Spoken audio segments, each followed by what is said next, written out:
Section A. Visual literacy. Visual literacy consists of the elements of art, the principles of design, and the Gestalt theory. The elements of art include line, color, shape, form, and texture. The principles of design include unity, contrast, emphasis or dominance, variety, rhythm or repetition, harmony, balance, gradation, and proportion. The Gestalt theory includes closure, continuation, figure ground, proximity, and similarity.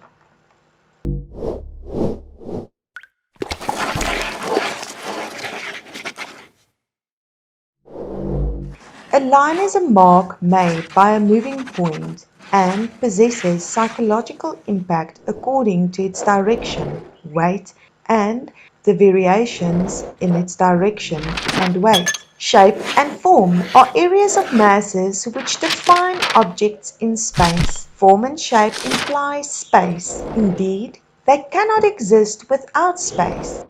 There are various ways to categorize form and shape. Shape is two-dimensional and form is three-dimensional.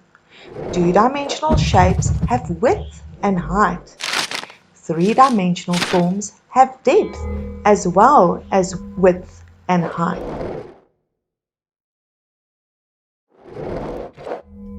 Value is defined as the relative lightness or darkness of a color. It is an important tool for the designer or artist in the way that it defines form and creates spatial illusions. Color is one of the most powerful elements. It has tremendous expressive qualities. Understanding the uses of color is crucial to effective composition in design and the fine arts. U refers to the names of pure colors as found in the color spectrum. Texture is the quality of an object which we sense through touch. It exists in a literal surface we can feel, but also as a surface we can see and imagine the sensation it might have if we felt it. Texture can also be portrayed in an image, suggested to the eye, which can refer to our memories of surfaces we have touched in the past. So texture can be imaginary. We will be going into a little bit more depth now. Horizontal lines suggests a feeling of rest or relaxation. Objects parallel to the earth are at rest in relation to gravity. Therefore, compositions in which horizontal lines dominate tend to be quiet and restful in feeling. Vertical lines communicate a feeling of spirituality. Erect lines seem to extend upwards beyond human reach towards the sky. Diagonal lines suggests a feeling of movement or direction. Since objects in a diagonal position are unstable in relation to gravity, being neither vertical nor horizontal, they are either about to fall or are already in motion.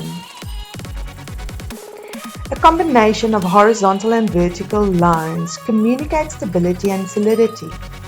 Rectilinear forms stay put in relation to gravity and are not likely to tip over.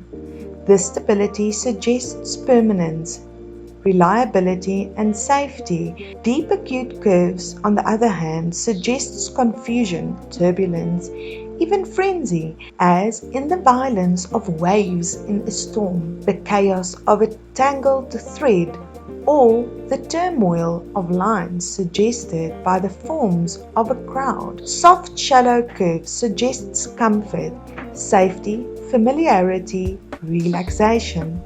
They recall the curves of the human body and therefore have a pleasing, sensual quality. Organic shapes or forms are irregular in outline and often asymmetrical. Organic forms are most often thought of as a naturally occurring shape or form.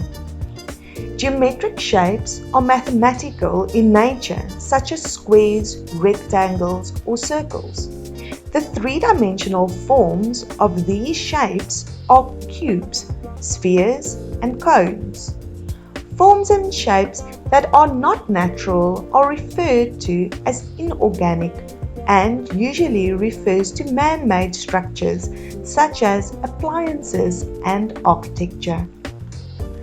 Realistic or naturalistic forms and shapes can be recognized in everyday objects and environments. We refer to the images as being realistic or naturalistic.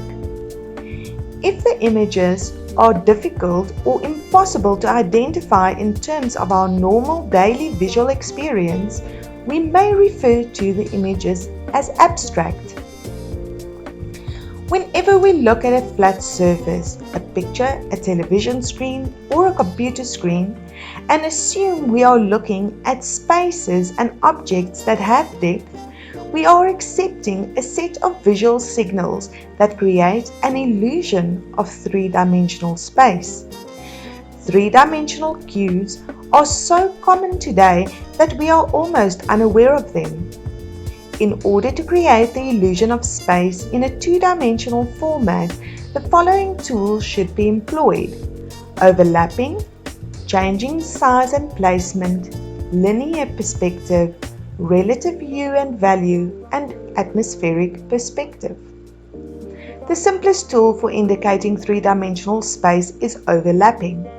The effect is accomplished by allowing the contour of one shape or form to be interrupted by the contour of another shape or form, so that one supersedes the other. Hue and value are very important cues that tell us whether an object is near or far. In general, we tend to read warm hues as being closer than cool hues. We also see colors that are close in value as being close to each other in space, but colors that have strong contrast in value appear to separate in space. Distant objects tend to be either similar or neutral in value and desaturated in hue. Close objects tend to exhibit stronger, more saturated hues and or more contrasting values, including extremes of dark and light. Hue is the term for the pure spectrum colors commonly referred to by the color names red, orange, yellow, blue, green, and violet. Color. It plays a vital role in design and everyday life. It can draw your eye to an image, evoke a certain mood or emotion, even communicate something important without using words at all. So how do we know which colors look good together and which ones don't? The answer is simple: color theory. Artists and designers have followed color theory for centuries, but anyone can learn more about it. It can help you feel confident in many different situations, whether it's choosing colors for a design or putting together the perfect outfit. All it takes is a little insight, and you'll be looking at color in a whole new way. Let's start at the beginning, the very beginning, with a refresher on the basics. Remember learning about primary and secondary colors in school? Then you already have some knowledge of color theory. Red and yellow make orange, yellow and blue make green, and blue and red make purple. If we mix these colors together, we get even more in-between shades, like red-orange and yellow-green. Altogether, they form what's called a color wheel. You can probably see where it gets its name. Now, let's take it one step further with hue, saturation, and value. These are terms you might never see in daily life, but they're the key to understanding more nuanced colors, like all those little paint chips at the home improvement store. Hue is the easiest one. It's basically just another word for color. Saturation refers to intensity. In other words, whether the color appears more subtle or more vibrant. Value has to do with how dark or light the color is, ranging from black to white. As you can see, this gives us many different shades, from a deep reddish brown to light pastel pink. So how do we put this all together to create professional-looking color schemes? There are actually tried and true formulas based on something called color harmony that can help. All you need is the color wheel. The easiest formula for harmony is monochromatic because it only uses one color or hue.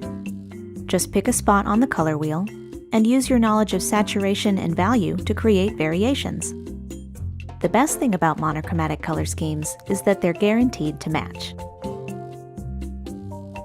An analogous color scheme uses colors that are next to each other on the wheel, like reds and oranges, or cooler colors like blues and greens. Don't be afraid to play with the palette and create your own unique interpretation. That's what these formulas really are, merely starting points to help guide and inspire you. Complementary colors are opposite each other on the wheel, for instance, blue and orange, or the classic red and green. To avoid complementary color schemes that are too simplistic, add some variety by introducing lighter, darker, or desaturated tones. A split complementary color scheme uses the colors on either side of the complement. This gives you the same level of contrast, but more colors to work with, and potentially more interesting results. A triadic color scheme uses 3 colors that are evenly spaced, forming a perfect triangle on the wheel. These combinations tend to be pretty striking, especially with primary or secondary colors, so be mindful when using them in your work. Tetradic color schemes form a rectangle on the wheel, using not 1 but 2 complementary color pairs. This formula works best if you let one color dominate while the others serve as an accent. There are a few classic do's and don'ts when it comes to color. For instance, have you ever seen colors that seem to vibrate when they're placed next to each other? The solution is to tone it down, literally, and there's a simple way to do it. Start with one color and try adjusting its lightness, darkness, or saturation. Sometimes a little contrast is all your color palette needs. Readability is an important factor in any design. Your colors should be legible, engaging, and easy on the eyes. Sometimes that means not using color, at least not in every little detail. Neutral colors like black, white, and gray can help you balance your design, so when you do use color, it really stands out. Every color sends a message. It's important to consider the tone of your project and choose a color palette that fits. For example, bright colors tend to have a fun or modern vibe. Desaturated colors often appear more businesslike. Sometimes it just depends on the context. You'd be surprised how flexible color can be. You can find ideas for color schemes in all kinds of interesting places, from advertising and branding to famous works of art.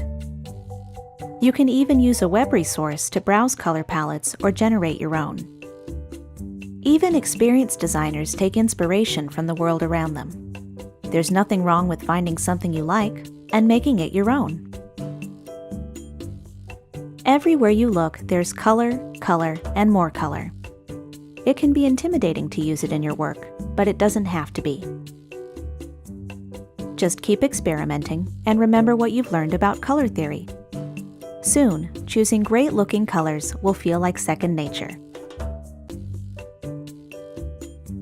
Theoretically, all hues can be mixed from 3 basic hues, known as primaries. When pigment primaries are all mixed together, the theoretical result is black. Primary colors include red, blue, and yellow. Secondary colors include green, orange, purple, or violet. Tertiary colors include yellow-green, blue-green, yellow-orange, red-orange, red-purple, and blue-purple. You will notice that the primary color's name is always mentioned first. In mixing colors, hues can be saturated or desaturated. Desaturation is the reduction in purity. In other words, the color is weakened. There are three ways in desaturating colors. When we mix white into a color, we lighten the value and create a tint. When we mix black into a color, we darken the value and create a shade. When we mix with gray or the complementary color, we can either lighten or darken the color, changing the value. Every color has a meaning or a mood associated to it. Red is associated with blood and with feelings that are energetic, exciting, passionate, and erotic. Most colors carry both positive and negative implications. The downside of red evokes aggressive feelings, suggesting anger and violence. Orange is the color of flesh or the friendly warmth of a fire. The positive implication of this color suggests approachability and informality. The negative side might imply accessibility to the point of suggesting that anyone can approach, a lack of discrimination or quality. Yellow is the color of sunshine. This color is optimistic, upbeat, and modern. The energy of yellow can become overwhelming.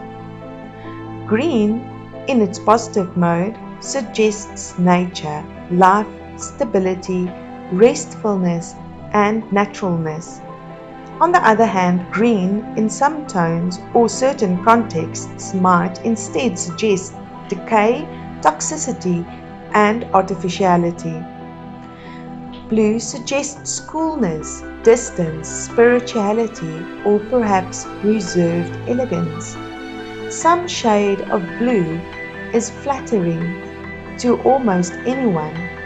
In its negative mode, we can think of the blues, the implication being one of sadness, passivity, alienation, or depression. Violet or purple is the color of fantasy, playfulness, and impulsivity. In its negative mode, it can suggest nightmares or madness.